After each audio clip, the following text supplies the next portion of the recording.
Welcome to the CEN show, platform where we learn from the world community. I'm your host, Rasiki Maskani, and tonight on the panel we have Brother Ahi and Brother Mashinda. Our guest for this evening is Sister Nuur Mayat, and our topic is self-governance, the Republic, and capitalism in the age of democracy.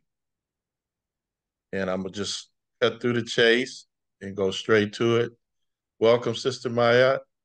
How are you this evening? I am well, thank you. Thank you for having Good. me. Oh, thanks for being here.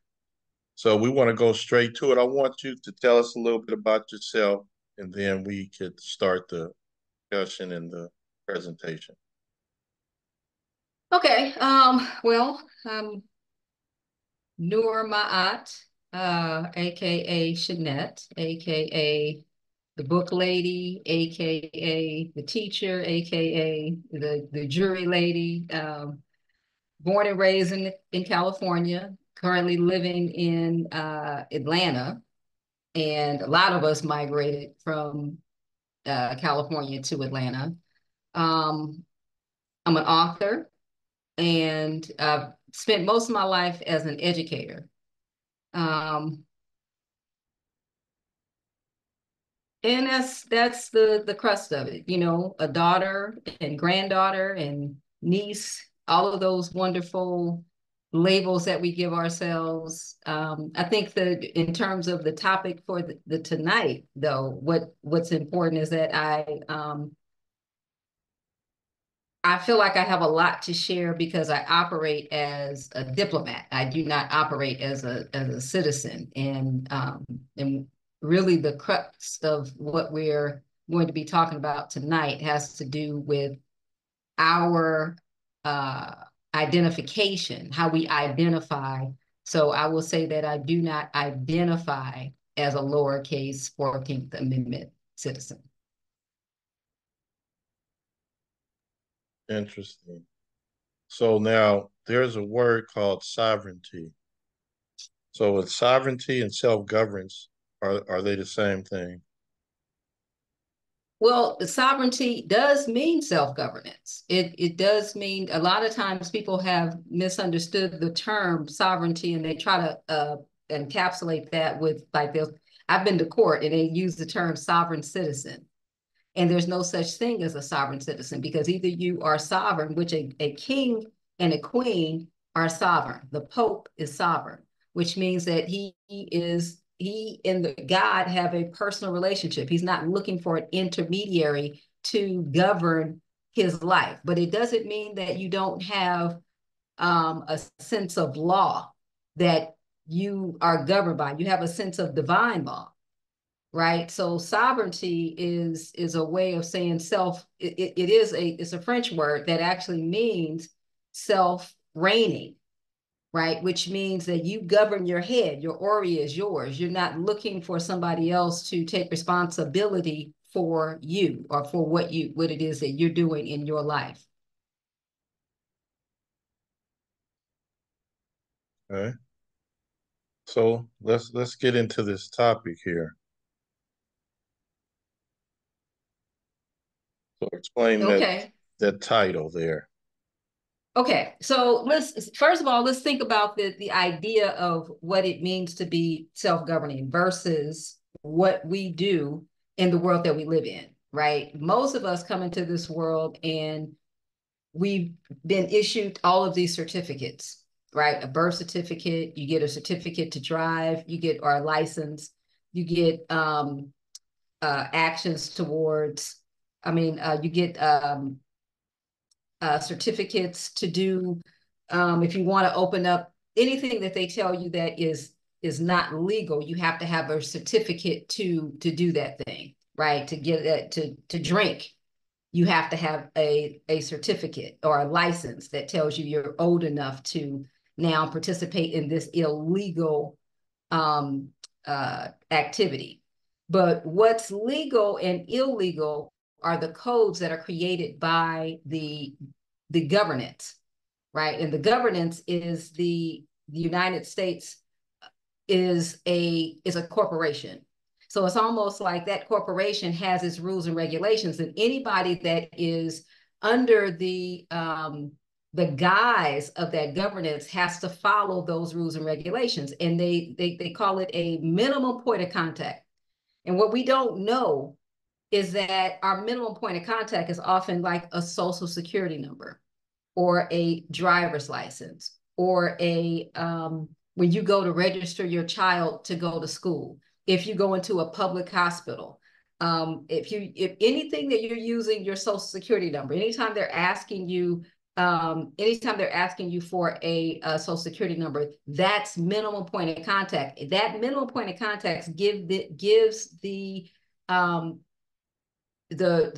governance control over your whole person, over all of who you are. That's why they can put you in jail. Now, if we think about what's going on today with them bringing in the uh, what they call the immigrants, right? And you see how they're giving them all the money, right? That is because they are trying to coax them in to becoming a part of the minimum contact. Because what's the end game is that these folks are going to get social security numbers. These folks are going to get numbers that right now they might have a TIN number or an EIN number, but eventually they will have a number that gives the government. And matter of fact, oftentimes that money that they're giving them is in exchange for that minimum contact, that ability to govern over them, to be able to decide whether or not they can give them a job or put them in jail, give them a benefit or take away a benefit. All of that is because the United States government, if we know how the United States government works, right? Anybody know how how we create laws in the United States?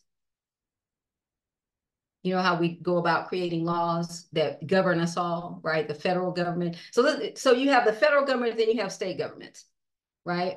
The state governments are the de jure government in a sense. You have de facto and de jure state governments.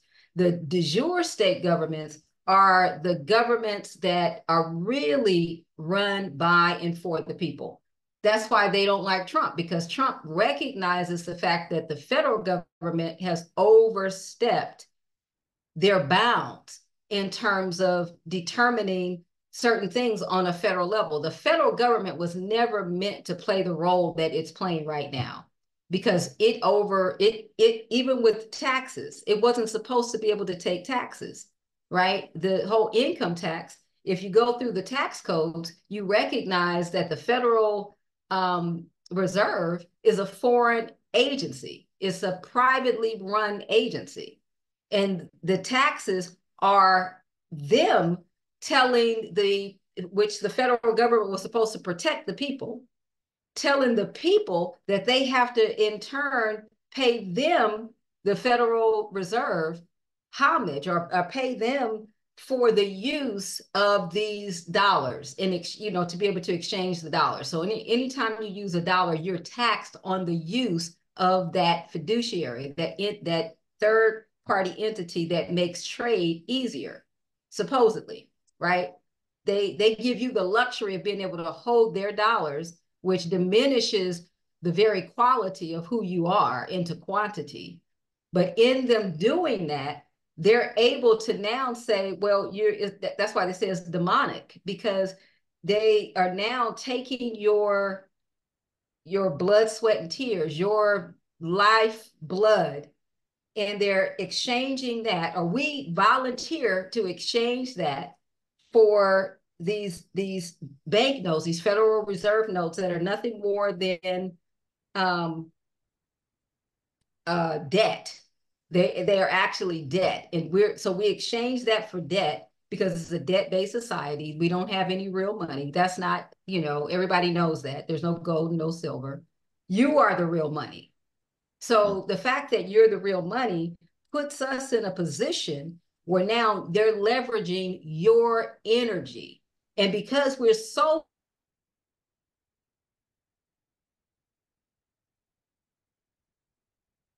able to use, they've sold that to China, they've sold those dollars to Russia. the people that hold more dollars, the most dollars, aren't people in the United States. So the United States, the federal government plays a game in a sense that they say, well, the money that the energy that backs the dollar is the United States citizens. So anytime you hold a driver's license or a birth certificate or any kind of certificate, even when you hold any kind of note that you hold, all of that is backed by the Federal Reserve, and the Federal Reserve is dependent on the blood, sweat, and tears of the people. So in the sense that now that's what we're seeing right now in the American economy, is that you no longer have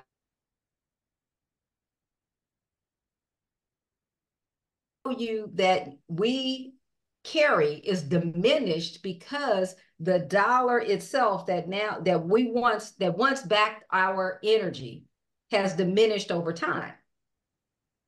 So that's why, one of the biggest things that we have to begin to look at is our dependency on the government, on the dollar, on I should say our codependency, right? Because we really aren't dependent, but it's because we don't have enough self-awareness, because we haven't lived in the space where we know how to feed ourselves. We don't know how to take care of ourselves. So that's why we really are enemies of the state in a way. And there's all of these different levels to the government. There's the level in terms of how, the level that enslaves us. You have the judiciary system that takes our energy and it says, we're going to impose these rules and regulations on you.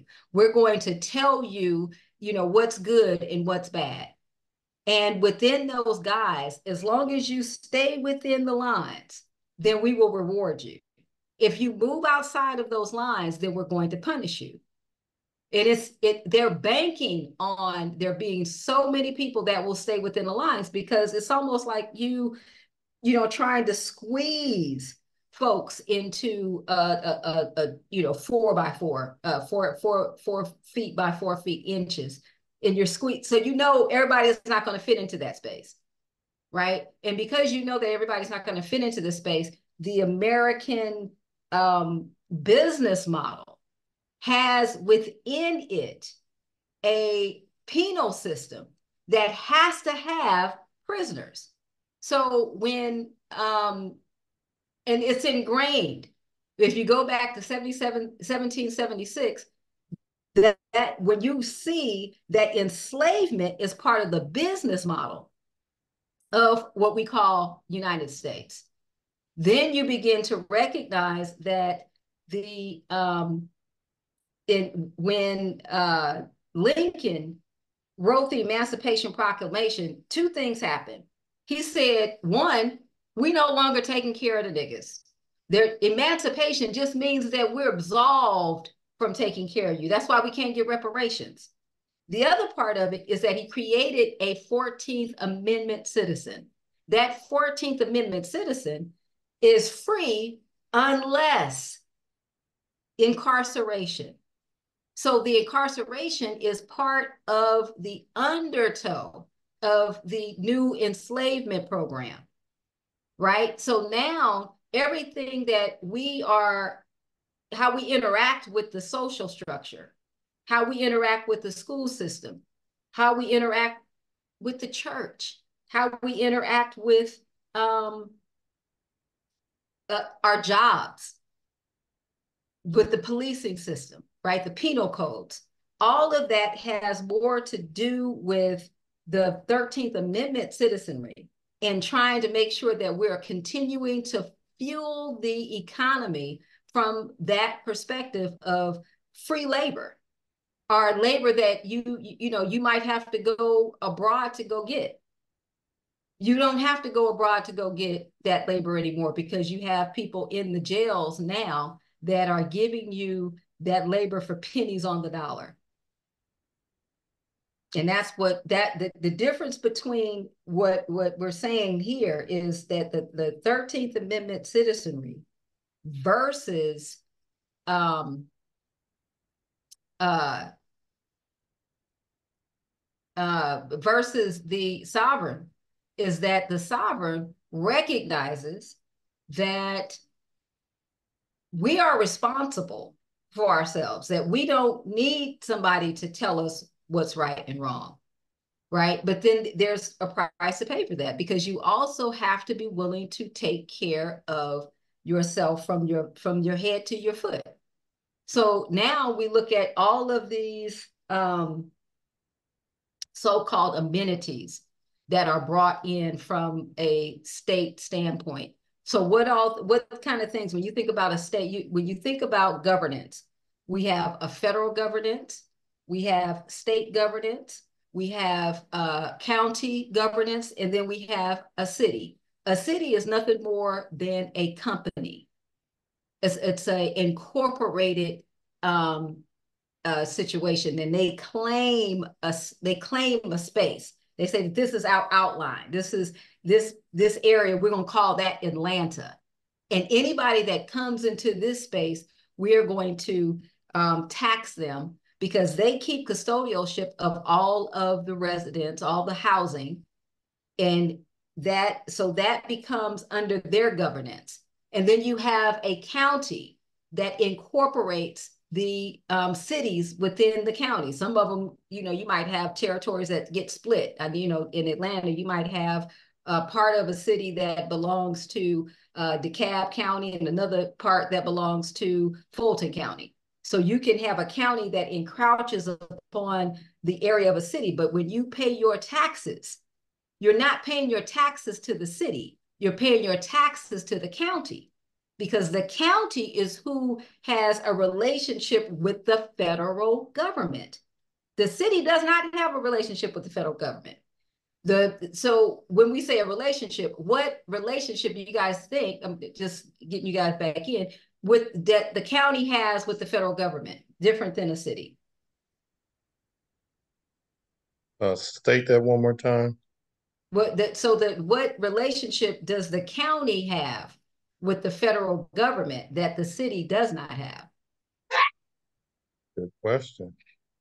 Who can answer that off the I top certainly there? What do you say? He said he certainly can't. Brother can. Mashinda, Brother Chihuahua, can Well, you answer that? well, is the county. Well, they handle like funding. Don't they like the agent that handles the federal funding that they disseminate throughout the cities in the county? Yeah, yes, but how do they get the funding? You mean how does the county get the funding? Yeah.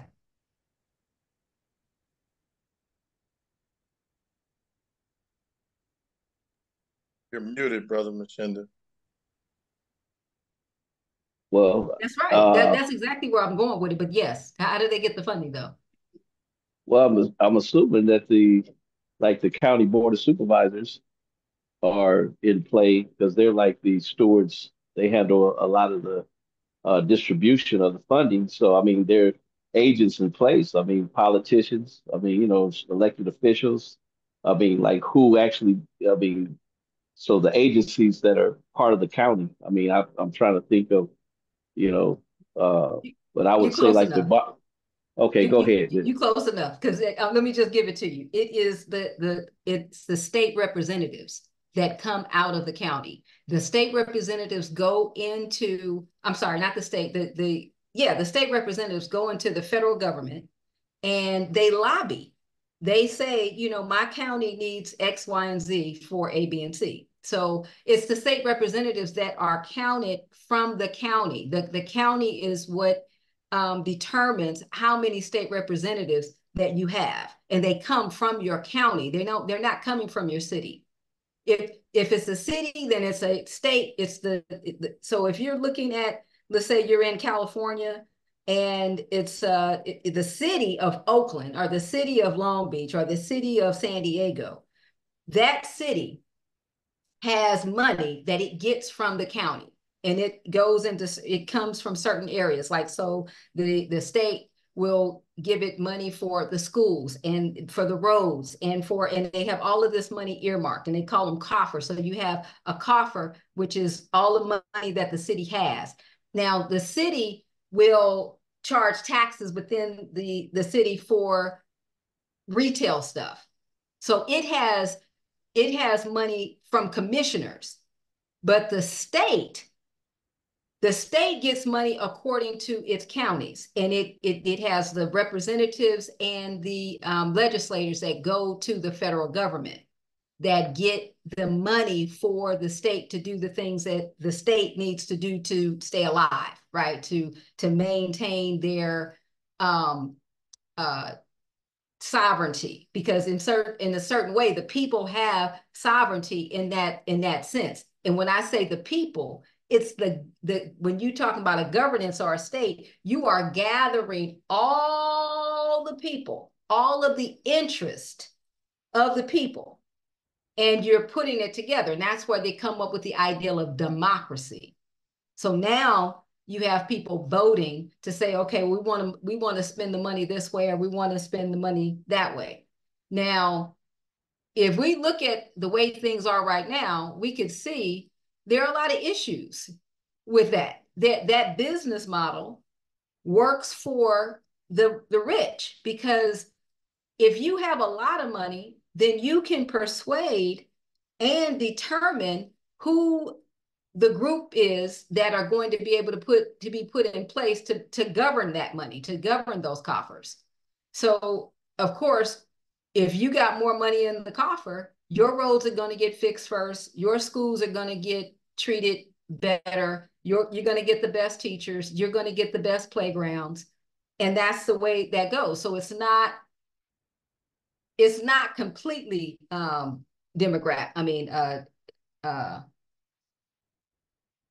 what's the word? Democratic. Democratic. Thank you. It's not completely democratic. The real It's a issue republic.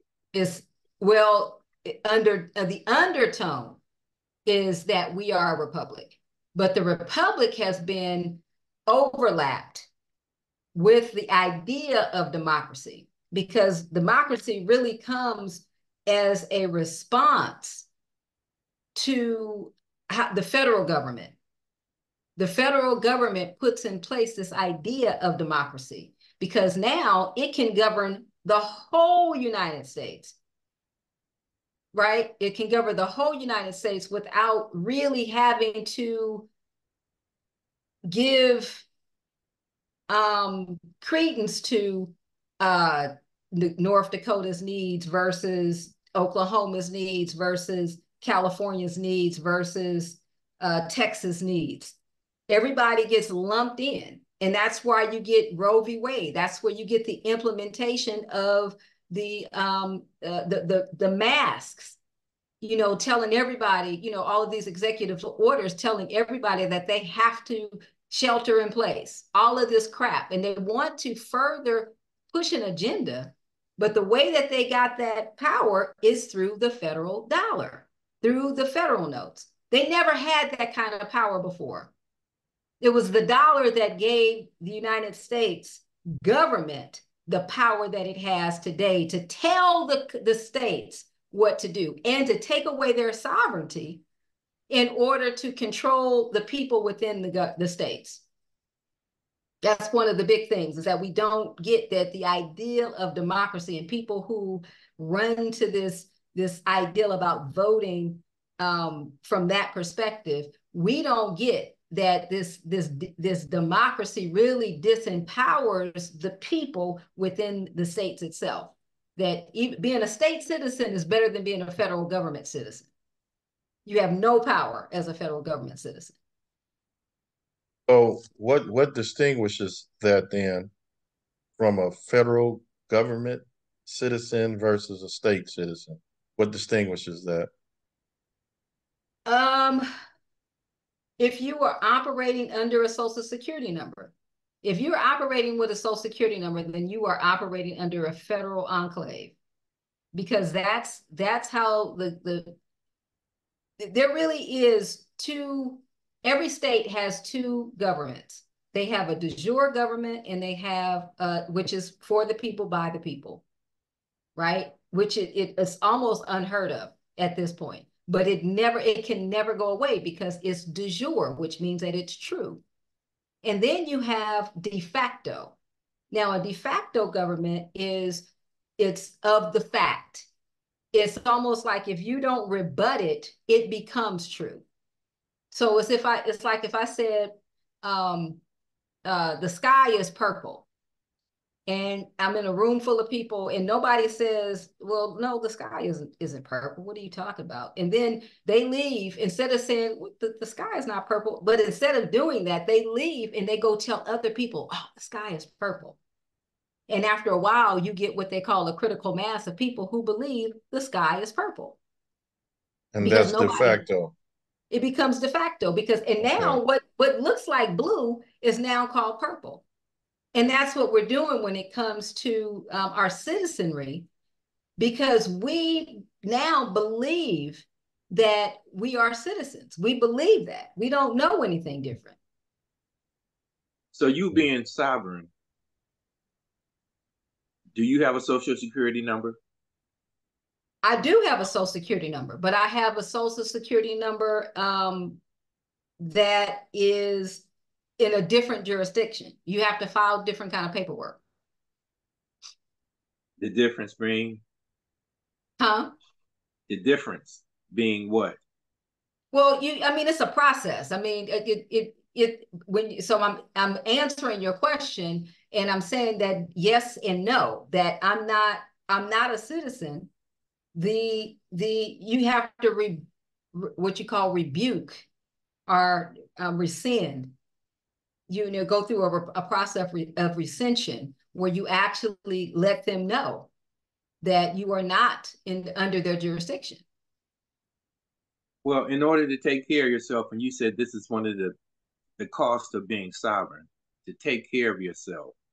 What type of professions here in America can take care of themselves without any, say, government interference? Well, this is or the beauty. Aid. Or without aid? For instance, like I'm a member of the union. I couldn't be sovereign and be a member of the union. What Okay. professions would allow you to live this lifestyle? Okay. I don't think a doctor could do it. Well, no, Or a because a doctor nurse. has to be licensed, like we said Right. before, anything, but a healer could, right? Somebody who understands indigenous healing and maybe knows how to also operate. They could be trained, but they could not practice under a license and claim sovereignty, because you need to have jurisdiction over people who are dealing with the public. That's part of the agreement.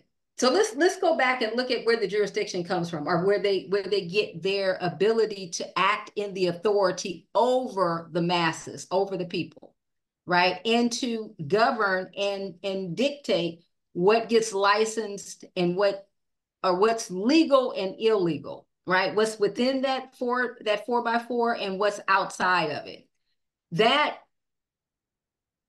supposedly, so they come under the guise of protecting the public, right? That's what they tell us, that they're here to protect us. They want to make sure, even Kamala Harris, we're going to talk a little bit about her and Trump, because as a prosecutor, her whole point was that she was protecting the public, right? Somebody goes in and they say, I was harmed, this, that, and the third. Well, so even with, let's take the most erroneous thing that she did, which was put mothers in jail behind their children not going to school. Mm-hmm. But she can only act on behalf of the public. So how does that protect the public? That protects it in her mind. And this is part of the way that we skew things.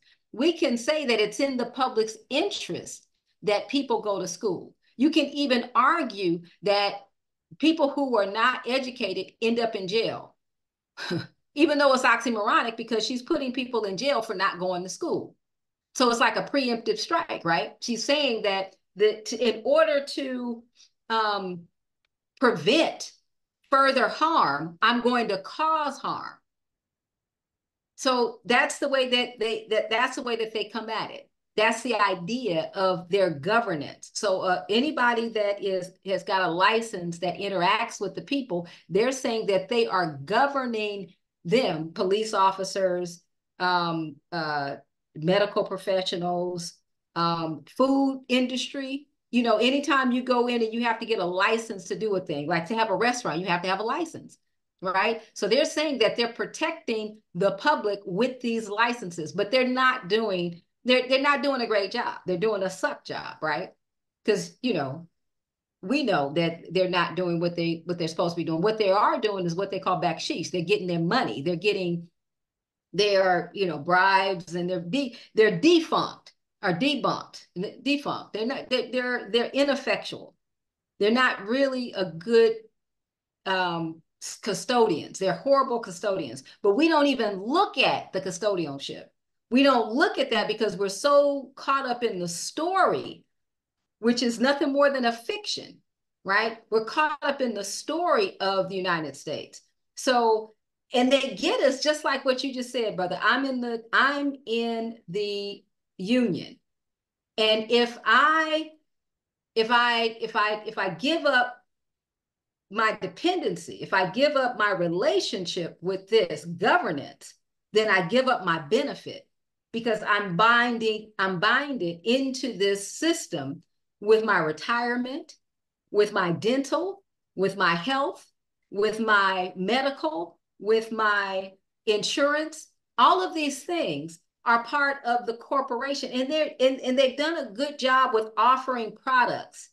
We have to understand them as products that have been offered over time. Even the banking institution is a product which is a benefit, right? So we don't know how to claim the benefit without being in it.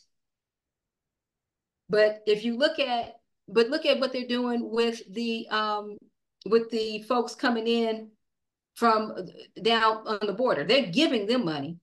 Right? You look at the Black community and you say, okay, well, why are the Chinese or the Vietnamese or these folks coming in and they get all of the resources, all of these loans and they get loans to come into my community and open up businesses in my community, provide services for me, but they won't give me the same money to provide for my own people.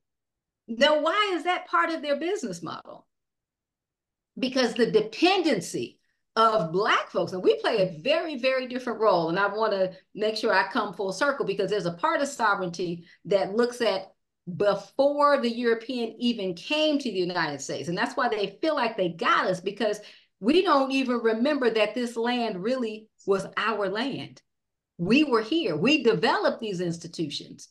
All of this centralized banking, it used to be very functional before they came in.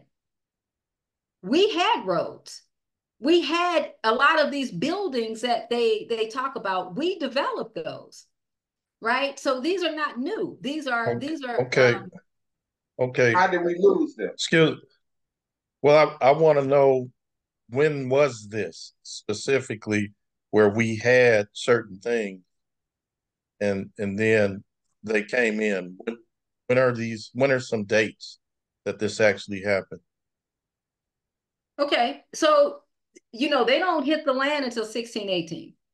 Well, by the time they come to this land, we have already developed roads. We already have a fully developed banking system. We have treaties among nations. Black people and indigenous people are what they call Indians today, right? We were interacting with them doing trade, like a lot of these big old huge buildings that and they use the world fairs to blow up the buildings.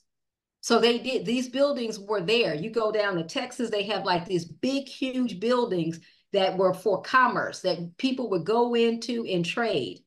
They would use, and they had a centralized banking system that had dollars that, well, not, maybe they didn't call them dollars. I don't know what they called them back then, but they also had a gold system. And this was before 1619? And it went on.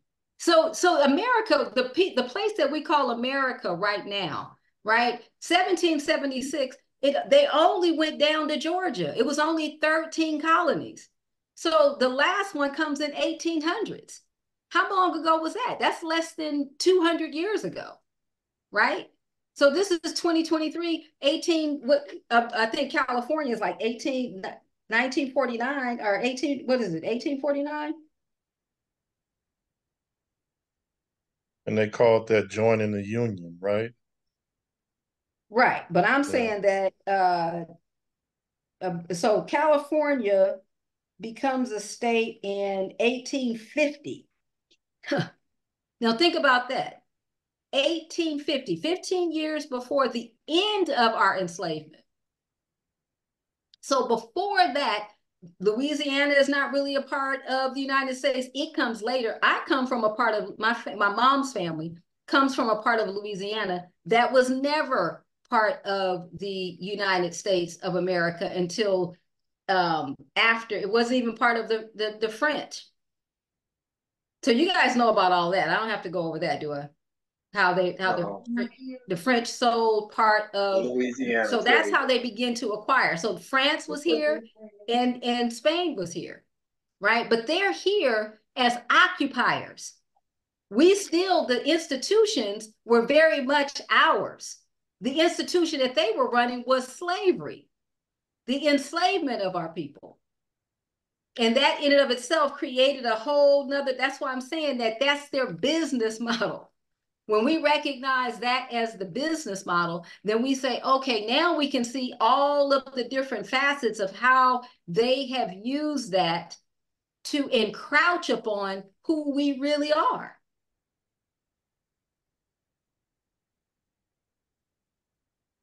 Well, we know they ignore the Olmec heads and the different mounds and stuff they found here that were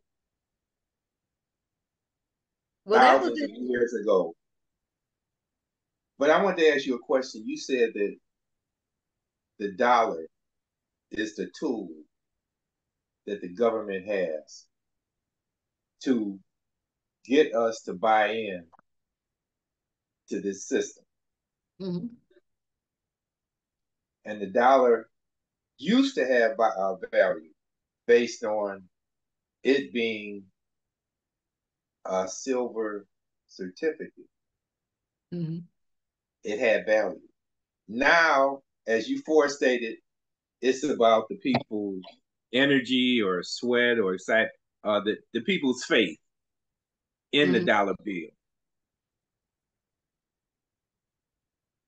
Mm-hmm. Seeing that that's the only value it really has is the faith that we have in it. And human beings, we're fickle. What happens when that faith diminishes? Well, that's where we are now. That's where we are now. That's the tether, right? Because just look at what you just said, and I don't think that I'm attacking you in any way, but just see that I'm just trying to get into showing the moment as it is. The first thought that we have when it comes to our willingness to govern ourselves is what about, and we attach it to our money. What about the benefits that I'm getting? Do I want to give up that benefit? Right? The benefit of your retirement, the benefit of your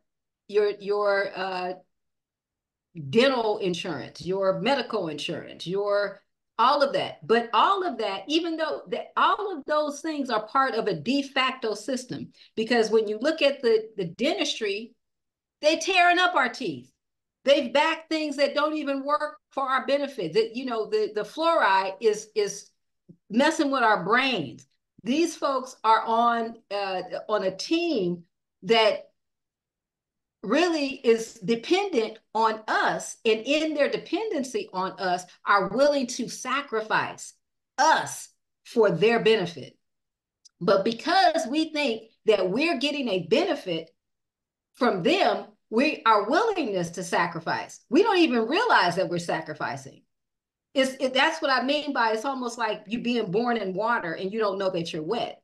That's what the whole birth certificate is all about, because you don't even realize that the system itself is sucking from you. It's using you for it to continue. Because when you go into the grocery store and you say, okay, well, I'm gonna get this, I'm gonna get this, I'm gonna get this, and you're able to just this is you picking now, right? You choosing. But there's a whole penal code that follows that. If you don't pay with dollars, what are you gonna do? You can go to jail. That's your dependency on dollars. In order for you to eat, what do you need? You need A money, chicken. huh? Well, you can have a farm. You can have a farm, but how are you gonna get the chicken? You gonna breed them. But what you gonna get the first one from? Maybe I'll trade something I got in my house for it. But do you operate like that? Not usually. Right, because our minds don't think. Although that would be the right way to do it, right? It's in us. That's what I'm saying. It's still very innate. That's part of your de jure self that says, I can solve my problems. But then there's another part of us that says, but what am I giving up to do that? The If I struggle is actually, hard enough. The huh? struggle is hard enough. That's The a lot struggle. of work. That's a lot of work. In fact, a lot of people are already doing that. And it's led us to look at them and say they're extremely impoverished people that are doing that are living that type of lifestyle right now. You And think I Are you, so? think brother, our, brother Ahi, are you talking about the homeless? uh, not only the homeless, but like the Mm. extremely impoverished in across the waters. Listen, here, some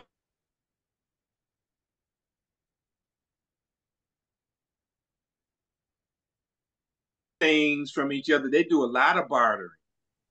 And some of them still going to the outhouse and don't might have water that's running into the house, but it flows out the house and goes into a ditch.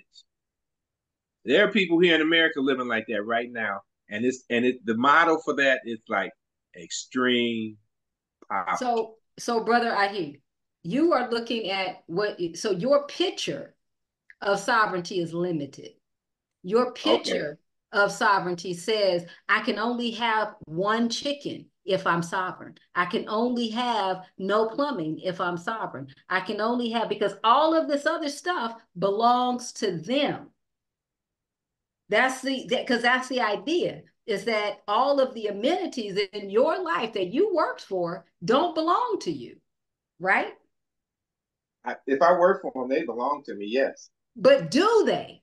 In this system, they do not. Your house does not belong to you. Oh yeah, I'm paying taxes on it. Eventually, they'll take it. Your car does not belong to you. You've worked for those things. You would believe that they belong to you because in your mind, you believe that all of these things, when you look at what it means to be self-governing, that to be self-governing means that you give up all of the amenities and all of the benefits of being a part of the greater society, right? Right. So you're talking about not being a part of any society at all. I never said that. I never said that. Mm. What? See, why would you make that assumption? Why would you think that? Because I Well, definitely didn't say it. because the way to those things is under some type of organized leadership, and it's going to be some society somewhere where all people can have a higher standard of living. All right. You know what? Let me get to Brother Machinda and Tawara. We gonna because I want his time is moving on us. and I want them to participate. But we can come back to that. So hold Okay. that thought, Brother Ahi, so we can come back to it. Yes, sir, brother. Brother Mashinda, Yo, jump in here with us. You have comment, question for well, I mean, Sister? well, no, I'm listening, and I mean, I understand what she's saying. I mean, in its ideal state, you know, right now, I think she's pointing out, the chaotic lifestyles and our dependencies and things like that. So it's like we relinquished our power to to an entity to where they don't hold us in high interest. It's not. So I get that. It's like extortion. You know, it's like a jack move. It's more or less, and that's pretty much what she's spelling. That's what I'm getting out of it. Extortion. You going to jail if you don't do this. It's kind of like you know, if I'm running a syndicate or something in the streets, and somebody come up to me and say, "Hey, you know, we'll let you do it, but we're gonna tax you. You're gonna have to pay us every month." They want their cut. It's like they want their cut. So it's like they pimping. So in other words, we've gotten out of our natural selves and basically surrendered our natural selves to a pimp game. So it's like, hey, take back your power. Yeah. So Yeah. basically, we all, I know for myself, I only can speak for myself. And so I'm born into this. And so it's my information that I receive in my life is based on what my mother and my father, imparted. And so therefore, then they put me in a public school system. So, um, so I'm a firm believer, and I say it all the time. I'm constantly, trying to pick the game apart myself, where you go through this K through 12 system, and they're not teaching you to keep how to be self-sufficient, how to raise your own chickens, how to Mhm. raise your own food, how to be self-sufficient, how to love each other, how to coexist.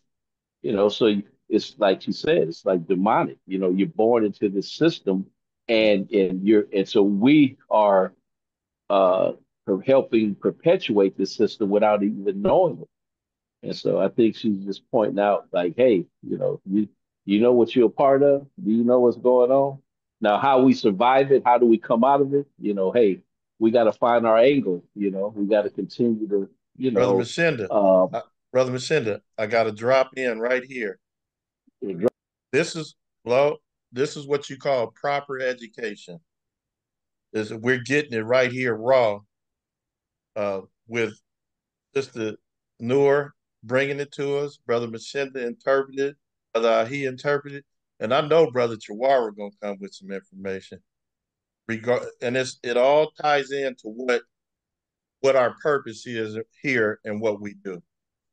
This is this is truly organic education right here, and it's evolving right here in real time, and this is excellent, Brother Mashinda. You hitting it right on the nose, and I know.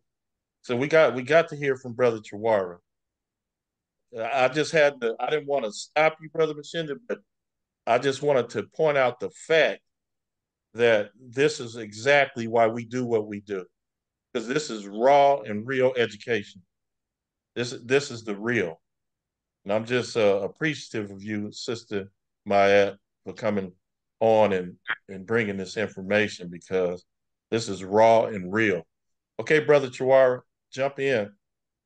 Yes, greetings and guidance and great gratitude for Sister Mike for coming through and putting down some real serious issues.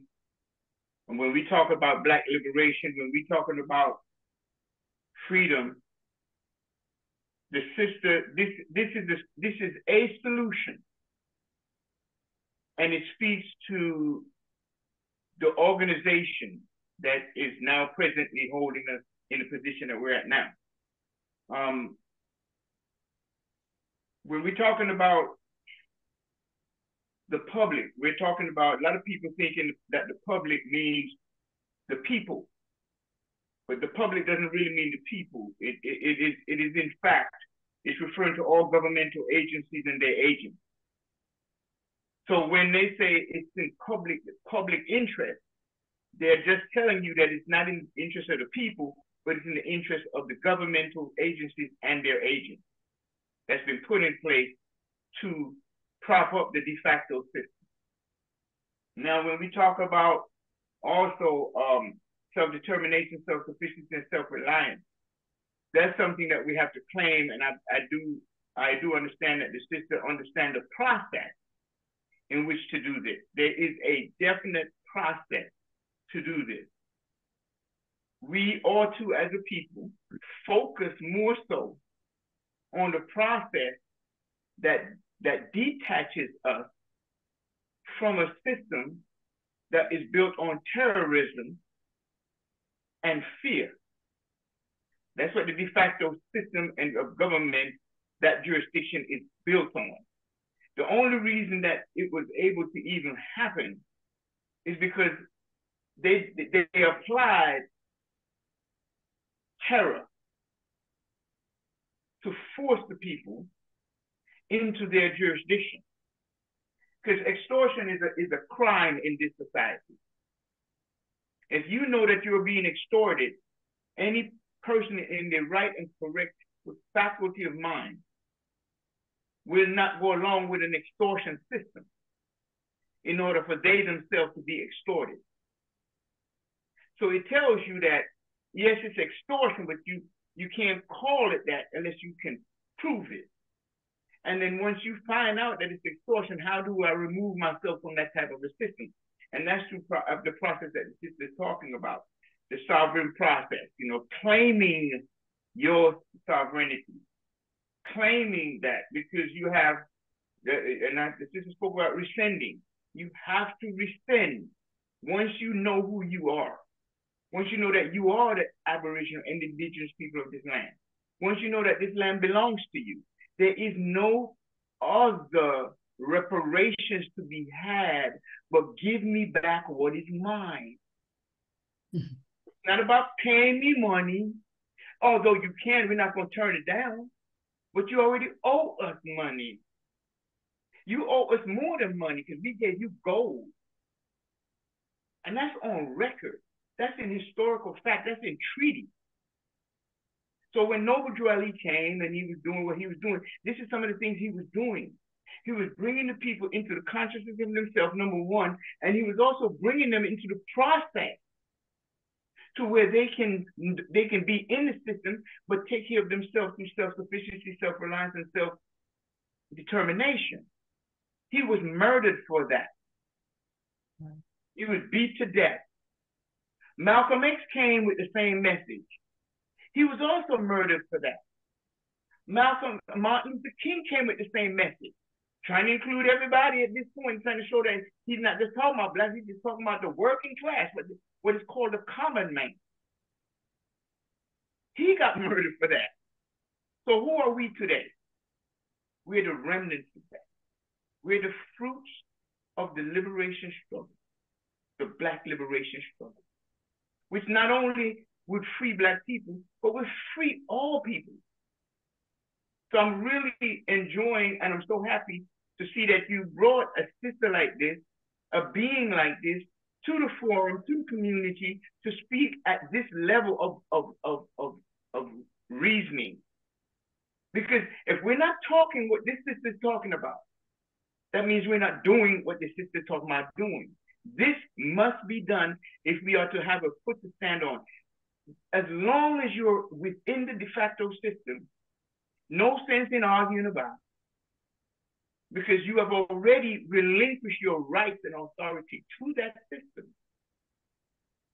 In order to maneuver and be of value to each other, we have to acknowledge the fact that the system is de facto, and we have to understand what the de jure government offers. And the de jure government is still there. It's not disappeared. It's there.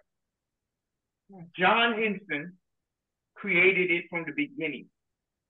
This is the rulers that ruled this place here we call America before George Washington. George Washington was the first president under the de facto system.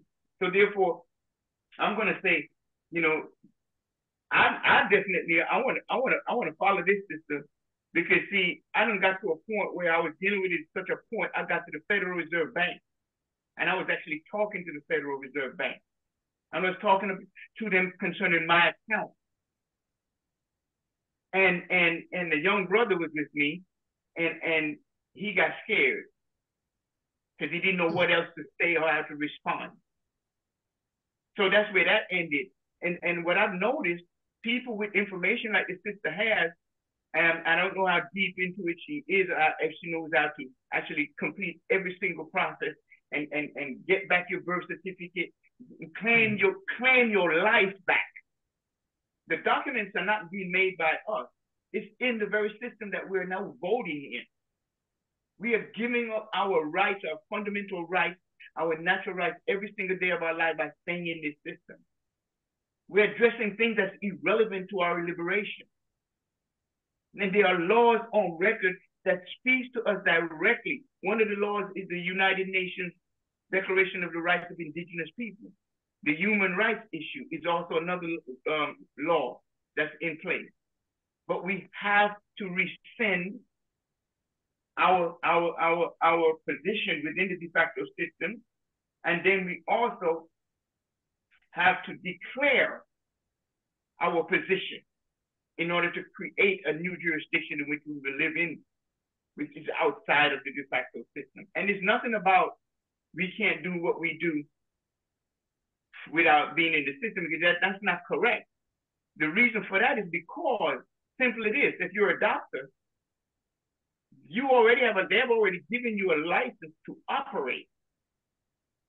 But if you go to their licensing system, and as the sister say, you can be a healer, which is different from being a doctor. Mm-hmm. And so when you do that, now you're under a totally different jurisdiction. And with your traditional training within the de facto system of doctoring, when you go into the realm of healer, that just becomes an added incentive for you. And then there are laws called maxims that you would go by rather than color of law, which is the legal system. You know, where it says a workman is worthy of his hire. So you don't need a license to be who you are. Your knowledge and your action as verified by your clients will verify that you are who you are. And then the fact that you're not in their de facto system means that they cannot touch you.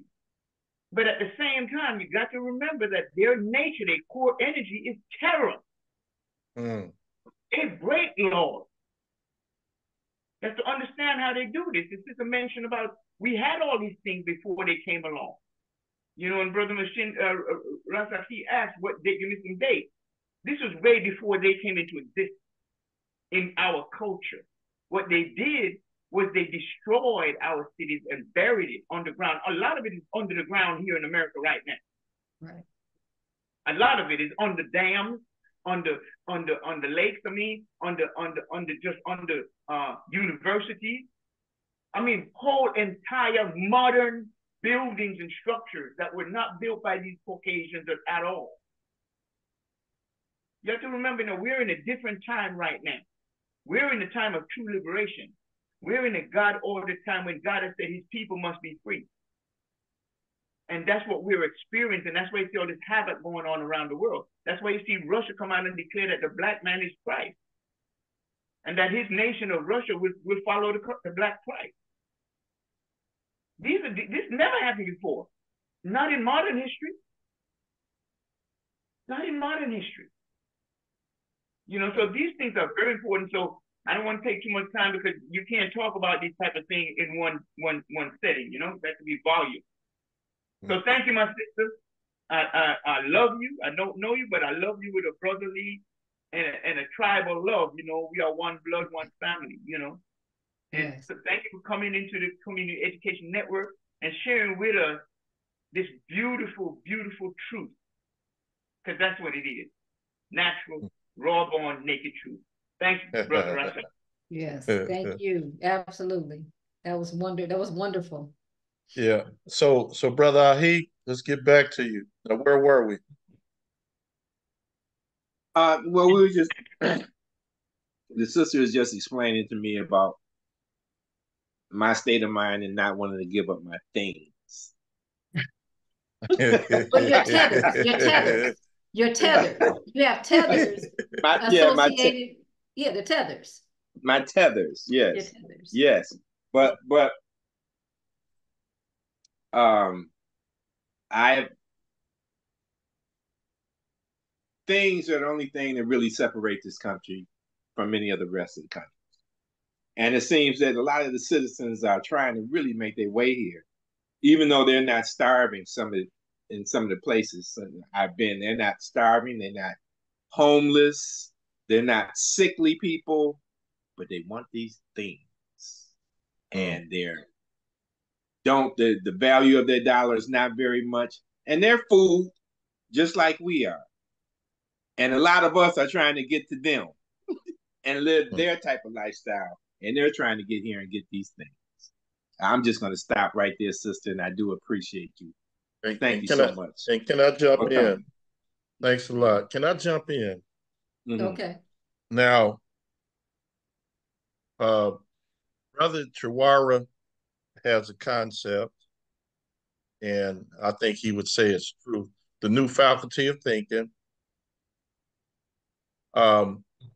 Myself, I have a concept of mental revolution, and this is basically why this platform was started, because there is a need for people to change their mentality, because we do things that don't make any sense at all.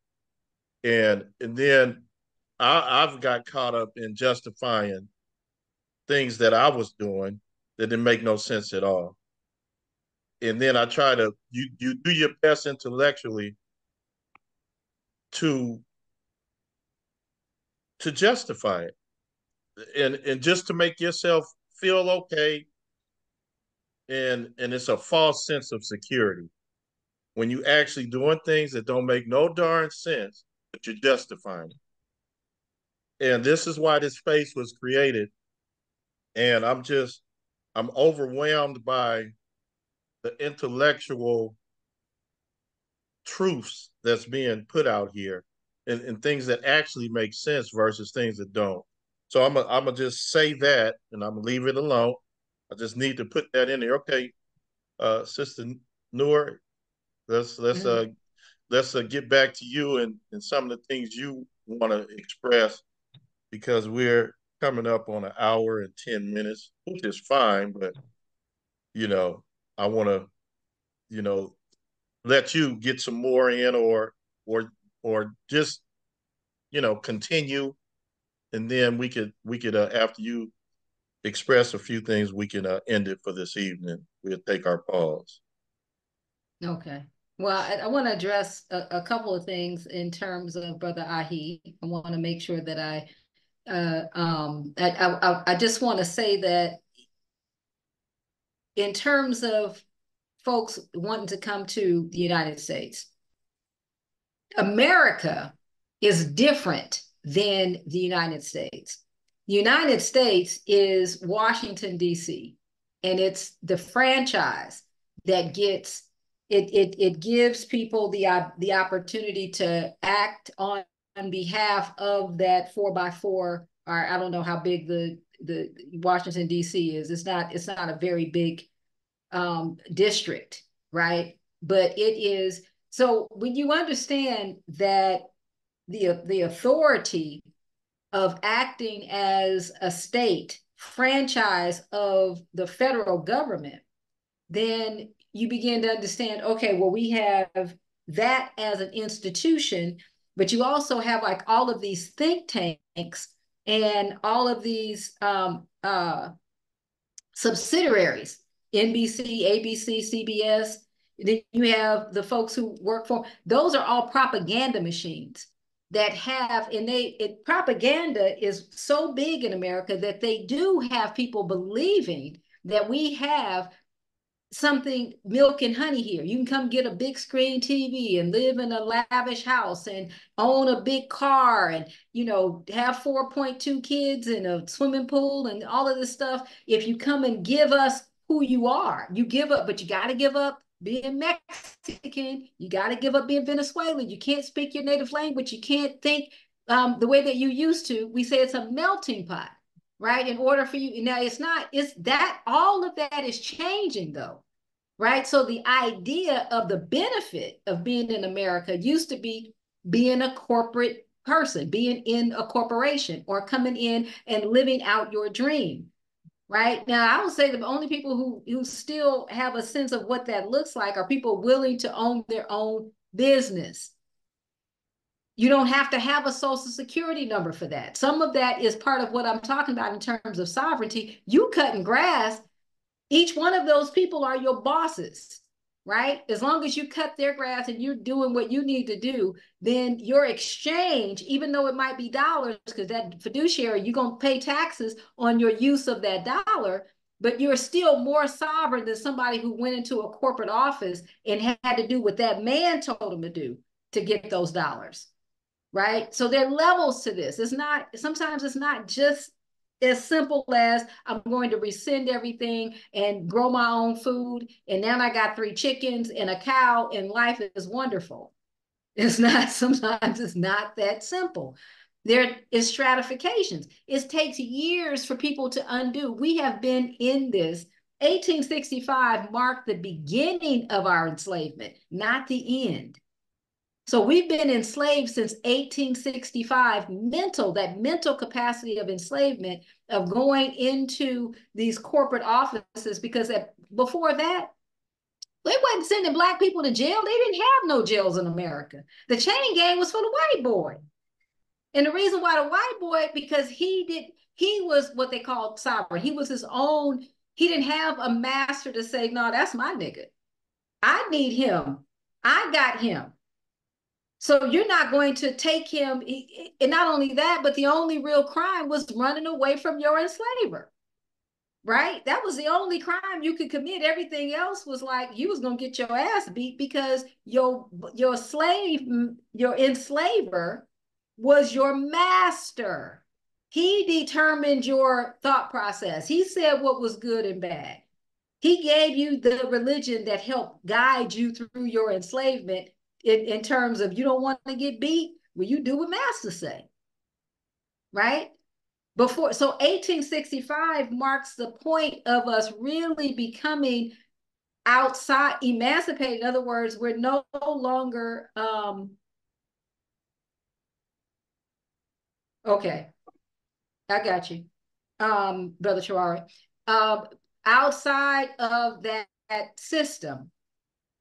So in that sense, we're just now getting our sea legs. It's almost like you lived in your mama's house all of those years. A lot of folks, if you look at our enslavement and the emancipation, a lot of folks was like, well, shit, where are we supposed to go? What are we supposed to do? We don't know nothing but this. That's the same thing we're going through right now. What are we supposed to do? We're going through a different emancipation because in terms of what we're talking about, the United States dollar does not have the tethers, the binding ability that it once had. It no longer, so buying power is your binding, right? If you can go to work and exchange your time for dollars and then take those dollars and buy a lifestyle that you say, this was worth it.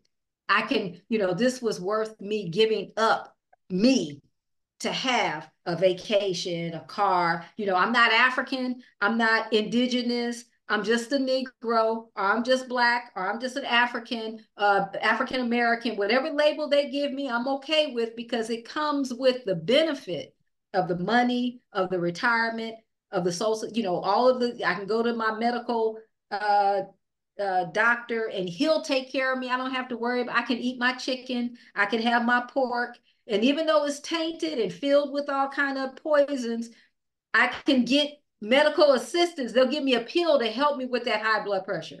They'll give me a pill to help me with my diabetes.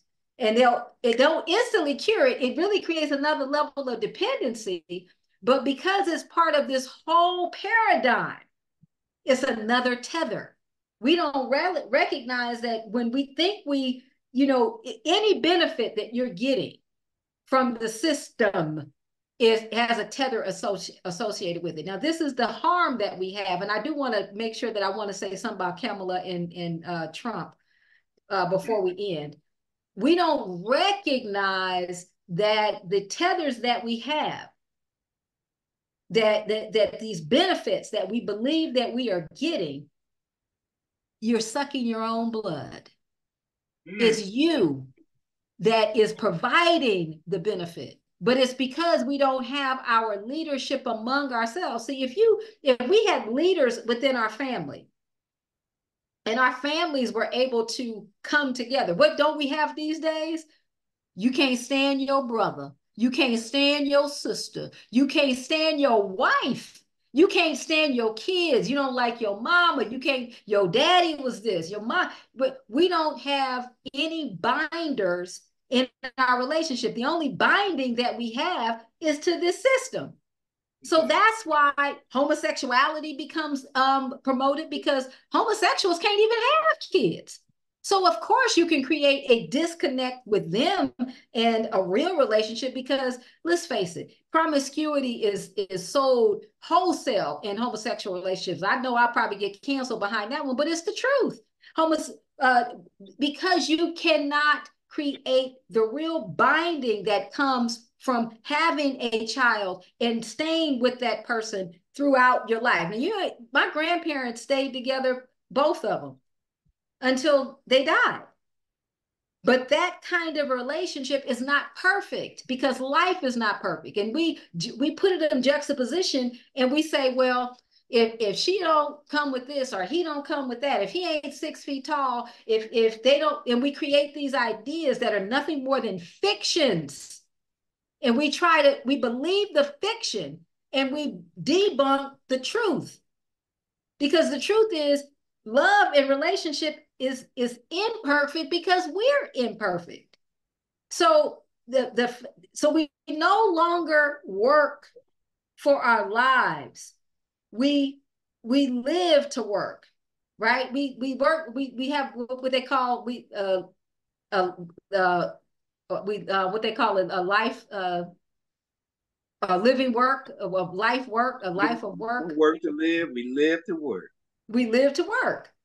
Yeah. But we need to be working. But the real work, if we didn't have this fiduciary controlling and manipulating us like puppets on a string, then our relationships between our families would work. That's where the work is you figuring out how to work out that discrepancy that you have with your brother, or trying to figure out how to have a different relationship with your wife, how to talk to her in a way that she really understands what it is that you mean, that she gets it and she respects your decision, and vice versa.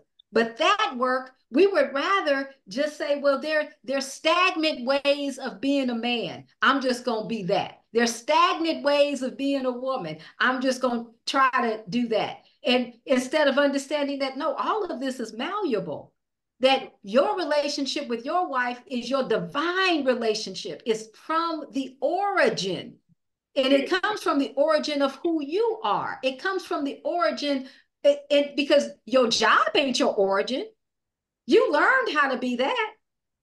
But your relationship with your divine partner, and your children, and your mother, and your father, and your siblings, and your extended family, if we were going in the right direction, we would have huge communities with multiple families that came together to live on the land, and now they exchange.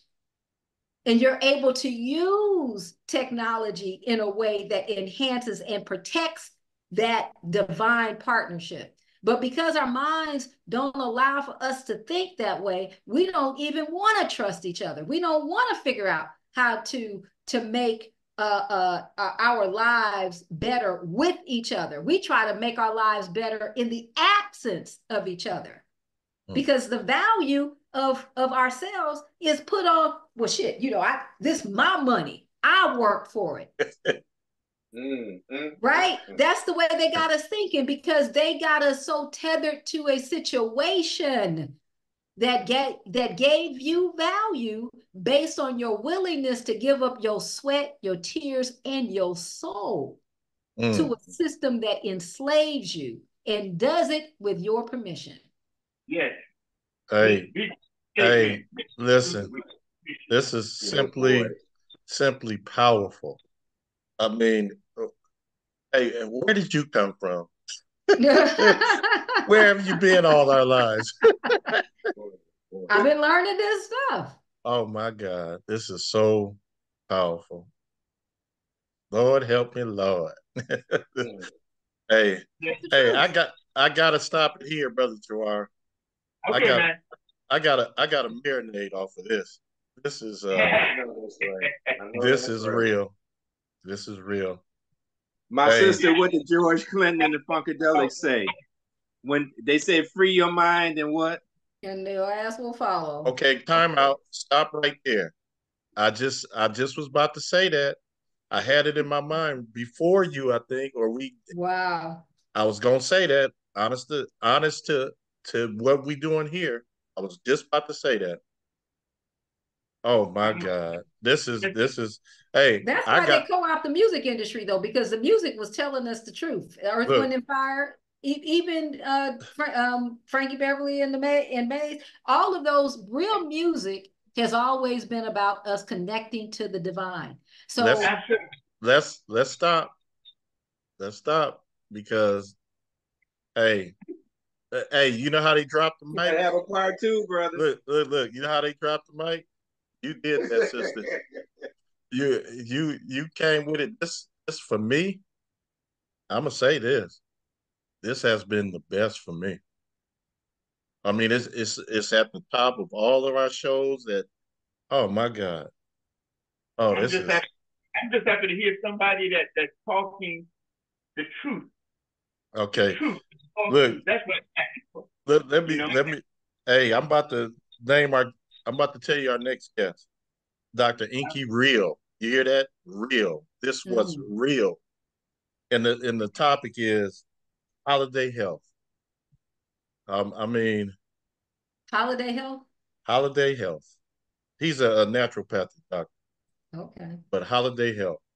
And so I want to thank everybody for being here that was here this evening. Brother Mashinda, Brother Ahi, Brother Chawara, and definitely you made my evening. And good. Sister, you knocked it out the park. This is so wonderful. So wonderful. I'm very pleased. Very. Thank you, Sister Nuur Mayat. Welcome. You brought some newness to me. Good. What state are you in, sister? I'm currently in Georgia. She's right there with you, Brother Terrell. I told you I was going to introduce you. Oh, great. But I'm taking the pause, and stay on, please, after I pause this. Thanks a lot. Each one teach one in Conscious Corner.